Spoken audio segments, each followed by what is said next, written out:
africaine du climat 2022 à Libreville au Gabon. Vous êtes sur Gabon 24 dans le cadre de votre émission. Mesdames et messieurs, la Minute de l'Environnement. Je reçois sur ce plateau Nathalie Niar-Essima. Elle est chef de projet Biodev 2030 au WWF, une ONG internationale engagée dans la lutte, dans la protection de la nature. Alors, Madame Niaré, bienvenue.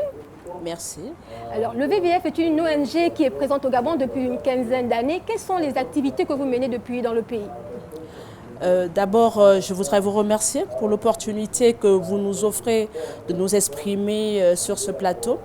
Le WWF est présent au Gabon depuis le début des années 1990. Et depuis lors, nous menons un certain nombre d'actions sur le terrain, mais aussi au niveau central. Aujourd'hui, nous avons deux gros programmes de terrain. Un dans le nord, dans la zone de Minkébé, que nous appelons le programme Minkébé, et un dans le sud que nous appelons le programme Gamba. Et parallèlement à ça, nous intervenons au niveau des administrations publiques, au niveau central ici. Nous travaillons principalement avec le ministère des Forêts et de l'Environnement, mais également avec d'autres départements ministériels comme celui de l'Agriculture et celui des Mines notamment. Alors, on va dire, quel est l'intérêt de votre ONG de lutter pour la conservation de la nature ici au Gabon ? Comme vous le savez, le Gabon fait partie du bassin du Congo. Et c'est un bassin qui est très important pour l'humanité parce qu'il est le deuxième poumon du monde après le bassin de l'Amazonie. Donc il est important pour des structures comme le WWF, qui sont des ONG de conservation, d'être au plus près des personnes, des décideurs de ces pays.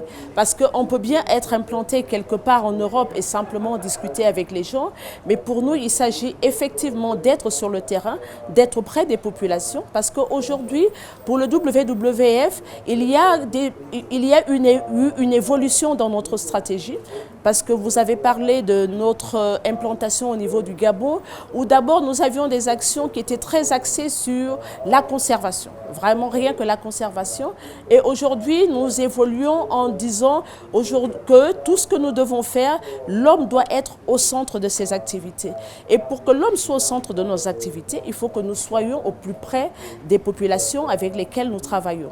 Donc c'est pour cela que le WWF aujourd'hui est implanté dans à peu près 100 pays dans le monde, parce qu'il est important de travailler directement dans les pays. C'est vrai qu'il y a des réunions comme celle-ci où on discute de grandes thématiques internationales, mais il est tout aussi important d'être directement sur le terrain, de discuter avec les décideurs nationaux, de discuter avec nos communautés locales, etc. C'est pour cela que pour nous, il est vraiment important d'être dans les États, dans les pays, dans les villages. Nous sommes en ville, nous sommes dans les villages, nous sommes dans les campements, nous sommes là où vraiment des problèmes se posent et là où il est important de trouver des solutions. Alors justement, le Gabon a la réputation d'être un bon élève en matière de protection de l'environnement et cela lui vaut d'ailleurs des récompenses internationales. Je pense notamment au fonds norvégien de plus de 9 milliards de francs CFA l'année dernière. Quelle est à ce niveau la contribution du WWF au Gabon ? Il faut dire que lorsqu'un pays comme le Gabon arrive à de tels résultats, ce ne sont pas des résultats qui sont uniquement dus aux travaux menés par le gouvernement. Il y a un certain nombre de parties prenantes qui réalisent des activités. Par exemple, pour parler du fonds norvégien, on parle de carbone. Quand on parle de carbone, on va parler notamment des inventaires. Et les inventaires, le WWF intervient dans la réalisation des inventaires dans certaines zones. Et donc, ce sont des données que nous, on peut mettre à la disposition de l'État. Et ce sont ces données-là qui permettent au Gabon aujourd'hui, avec d'autres partenaires techniques, qui permettent au Gabon aujourd'hui de pouvoir aller se vendre sur la scène internationale. Donc, arriver à ces résultats, c'est vraiment la contribution d'un ensemble de parties prenantes. Et le WWF fait partie de ces acteurs aujourd'hui, de ces acteurs techniques qui interviennent dans ce qui est fait pour que le Gabon puisse valablement être présent sur la scène internationale. Alors, votre ONG participe également à cette semaine du climat au Gabon, du 29 au 2 septembre. À Libreville, au Gabon, nous sommes au 3e jour. En tant qu'ONG, quelles sont vos attentes ? Bon, déjà, il faut, comme je vous le disais, le WWF est présent dans près de 100 pays dans le monde. Et ces semaines régionales du climat, parce que c'est comme ça que, de manière générale, on les appelle, le WWF participe dans différentes régions du monde. Il y a eu là récemment la semaine climat en Amérique du Sud. Le WWF était présent. Pour nous, il est vraiment important d'être dans les discussions. Il est très important d'être dans les discussions pour que nous n'ayons pas ensuite à subir les décisions qui vont être prises. Parce que quand on est absent, après, lorsque les décisions sont prises, tout ce qu'on peut faire, c'est les subir. Donc pour nous, actuellement, il y a un certain nombre de discussions sur des thématiques, parce que, comme vous le savez, il y aura la COP27 sur les changements climatiques qui va se tenir très prochainement en Égypte. Et ce que nous faisons ici aujourd'hui, c'est en préparation de cette COP27 sur le changement climatique. Donc pour notre organisation, il est important d'être là, d'être dans les échanges, de donner son avis, de présenter ce que nous faisons, parce que les éléments qui sortiront d'ici, ce sont des éléments qui seront présentés au cours de cette COP. Donc pour nous, on essaye vraiment d'être présents à tous les niveaux. Il y a un certain nombre de discussions qui sont en cours dans les side events, etc. Nous-mêmes, nous organisons un certain nombre de side events, soit avec des partenaires, soit seuls, sur des thématiques qui sont pour nous très, très importantes. Donc pour nous, être ici, c'est vraiment participer à avoir cette position africaine par rapport aux thématiques qui vont être discutées durant la COP27 en Égypte. Justement, une question me vient à l'esprit. Vous êtes une ONG implantée au Gabon depuis plusieurs années. Vous avez pu observer à travers vos experts sur le terrain les conséquences, l'impact du changement climatique. En termes de données, en termes d'observation, qu'est-ce que vous avez constaté et qu'est-ce que vous proposez?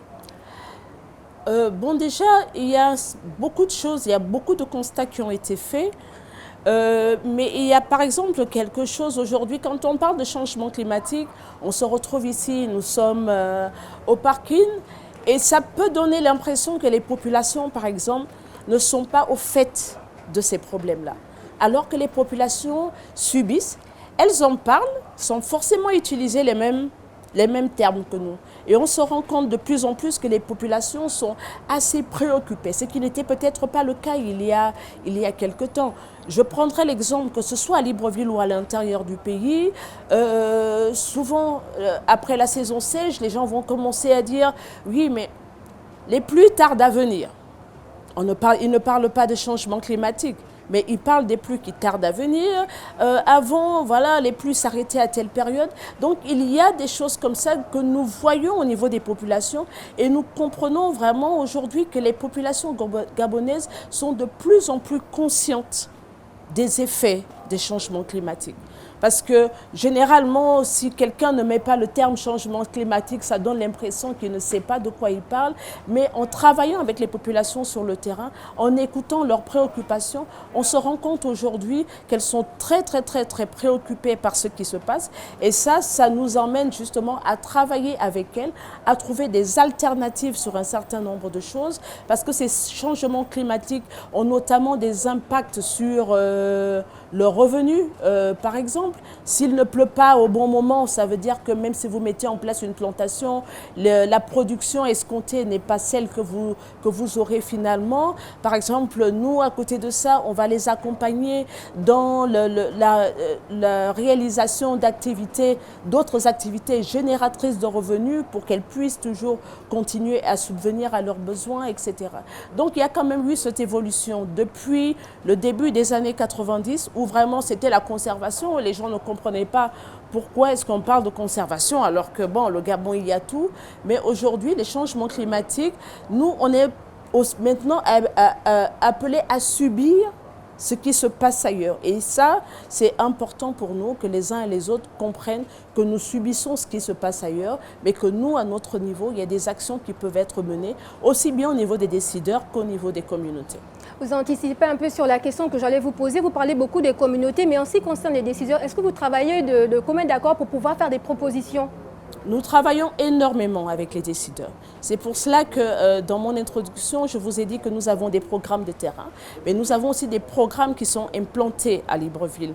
Ces programmes implantés à Libreville travaille énormément avec les administrations publiques, les directions générales, les ministres, etc. Parce que ce que je disais aussi, c'est qu'il faut être au plus proche de la décision. Les populations qui sont sur le terrain ont souvent tendance à recevoir des décisions qui ont été prises quelque part, mais il faut s'assurer que la décision qui a été prise puisse effectivement être appliquée sur le terrain et qu'elle soit prise au bénéfice de ces populations-là. C'est pour cela que nous intervenons à ces différents niveaux. Et le travail que nous faisons sur le terrain nous permet d'avoir des informations, des données pour venir argumenter au niveau politique pour dire, bon, cette décision, on pense plutôt qu'elle devrait être prise comme ça parce que nous avons fait cette expérience-là et voilà les données qui en sont sorties. Donc pour nous, vraiment, nous intervenons à différents niveaux. Nous avons au niveau de notre réseau international des personnes qui ne discutent qu'avec les chefs d'État, d'autres qui discutent avec les ministres. L'idée, c'est vraiment d'être sur toute la chaîne pour s'assurer que les informations soient fluides au niveau de ces différentes parties prenantes. Vous étiez aux assises sur le conflit homme-éléphant. Oui. Alors, quel a été votre apport sur ces sujets très importants et qui créent des conflits un peu dans tout le Gabon? Effectivement, le WWF a pris une part active à ces assises-là. Parce que déjà au niveau du WWF, nous avons ce qu'on appelle une stratégie qui a été expérimentée dans d'autres pays. Et ce que nous mettons en avant, c'est qu'il n'y a pas une seule solution miracle. C'est un ensemble de solutions qui doivent être adaptées au contexte. Parce que c'est pour cela que pour adresser cette problématique-là, il faut déjà avoir une bonne connaissance du contexte dans lequel nous évoluons. Donc aujourd'hui, il y a un certain nombre, nous avons par exemple un projet pilote dans le programme du Sud sur justement tout ce qui est répulsion des éléphants, etc. Mais pour nous, il faut multiplier cela. Il faut multiplier. Il y a des choses qui ont été faites. Il y a la FAO notamment qui a développé ce qu'ils appellent tout un cahier pour des outils pour aider les populations dans ce sens-là. Mais pour nous, c'est de dire aux uns aux autres qu'il n'y a pas de solution miracle, mais qu'il faut voir comment on peut mélanger un certain nombre de solutions. Il y a des solutions qui existent. Mais en même temps, il faut aussi se dire que la question du conflit homme-femme, c'est vrai qu'elle a pris beaucoup d'importance, beaucoup d'ampleur aujourd'hui, mais ce n'est pas quelque chose de nouveau. C'est quelque chose qui était déjà traité dans nos villages depuis des dizaines d'années. Les communautés avaient mis en place un certain nombre de mécanismes, les populations étaient gardées, etc., etc. Mais aujourd'hui, ça a pris beaucoup plus d'ampleur. Donc c'est aussi la compréhension de cette ampleur-là qui est importante. Pourquoi ça a pris plus d'ampleur aujourd'hui? Nous allons conclure avec cette question. Étant ici à cette semaine africaine sur le climat, qu'est-ce que vous attendez concrètement? Ce que nous attendons concrètement, c'est d'avoir avoir une position africaine qui est adaptée aux pays africains. Avoir une position africaine, pas qui est parachutée, mais qui est vraiment prise par les États. Et c'est cette position africaine-là qui sera par la suite présentée durant la COP27 en Égypte. Merci à vous, Madame Nathalie Nyaré-Essima. Je rappelle que vous êtes chef de projet Biodev 2030 au WWF, une ONG internationale qui lutte pour la protection de la biodiversité. Mesdames et messieurs, nous sommes arrivés au terme de cet entretien consacré à la Minute de l'Environnement. Restez à l'écoute des programmes de Gabon 24. L'actualité continue sur nos plateformes.